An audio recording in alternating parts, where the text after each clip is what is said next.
ચાલો આજે આપણે સાથે મળીને અંગ્રેજીના થોડા નાના પણ બહુ જ મજેદાર શબ્દો શીખીએ. આમ તો આ શબ્દો બહુ નાના છે, પણ એમના કામ બહુ મોટા છે. તો શરૂ કરીએ? સારું, તો સૌથી પહેલાં ચાલો એક સાવ સહેલા સવાલથી શરૂઆત કરીએ.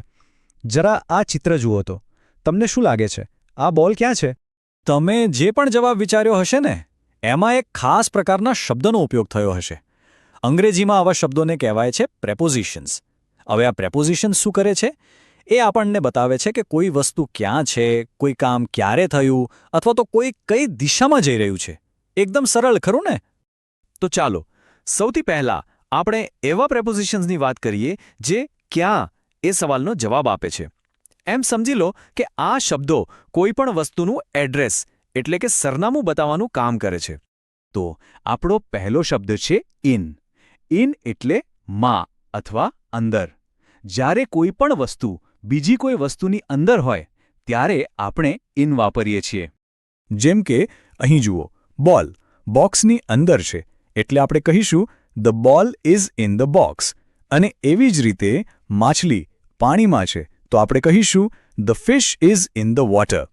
જોયું, બંનેમાં વસ્તુ અંદર છે. ચાલો હવે બીજો શબ્દ જોઈએ, ઓન. ઓન એટલે પર. જ્યારે કોઈ વસ્તુ કોઈ બીજી વસ્તુની સપાટી પર એટલે કે ઉપર એને અડીને મૂકેલી હોય ત્યારે જ આપણે ઓનનો ઉપયોગ કરીએ છીએ. આના ઉદાહરણો તો બહુ સહેલા છે. પુસ્તક ટેબલ પર છે, the book is on the table. અને આ બિલાડી જુઓ, એ ખુરશી પર બેઠી છે, the cat is on the chair.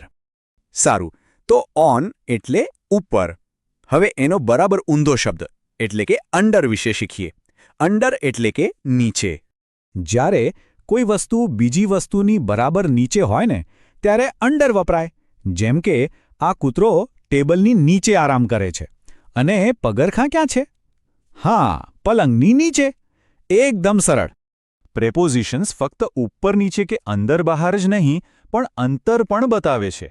જેમ કે નિયર, જેનો મતલબ થાય છે નજીક, અને ફાર, જેનો મતલબ થાય છે દૂર.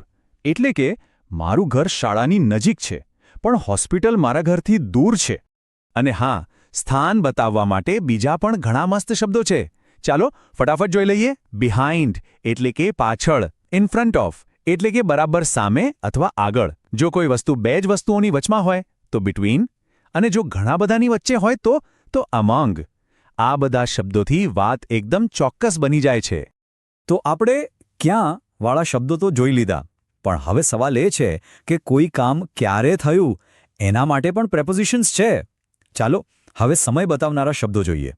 સમય માટે મુખ્યત્વે 3 શબ્દો યાદ રાખવાના. સૌથી મોટા સમયગાળા માટે જેમ કે મહિનો, ઋતુ કે વર્ષ એના માટે વાપરો ઇન. એનાથી થોડા નાના સમય માટે એટલે કે કોઈ ખાસ દિવસ કે તારીખ માટે વાપરો ઓન. અને સાવ ચોક્કસ સમય એટલે કે ઘડિયાળનો ટાઈમ બતાવવો હોય તો વાપરો એટ. In, on, at. યાદ રહી ગયું ને?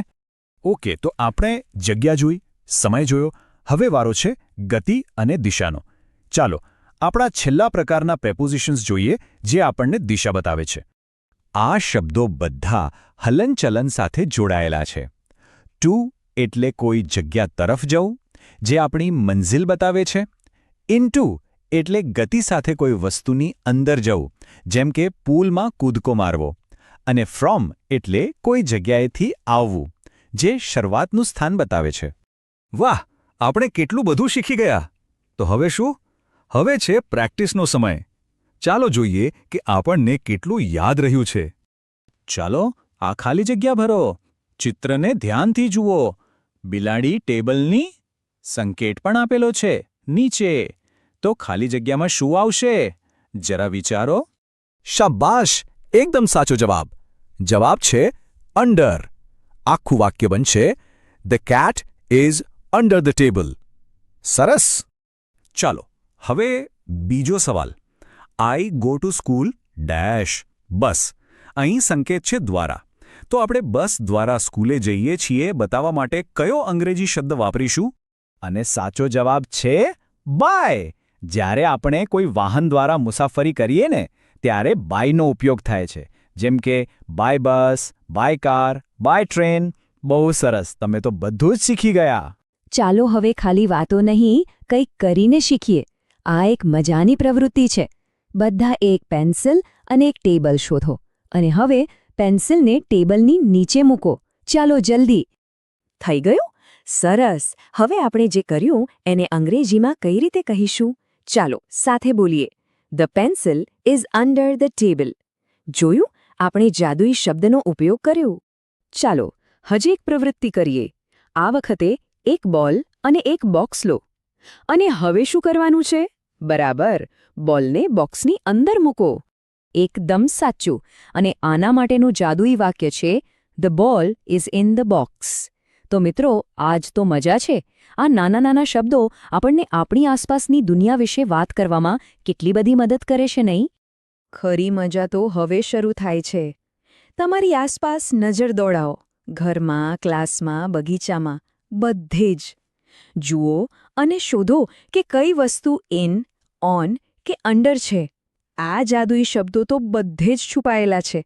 હવે એમને શોધતા રહેજો અને વાપરતા રહેજો.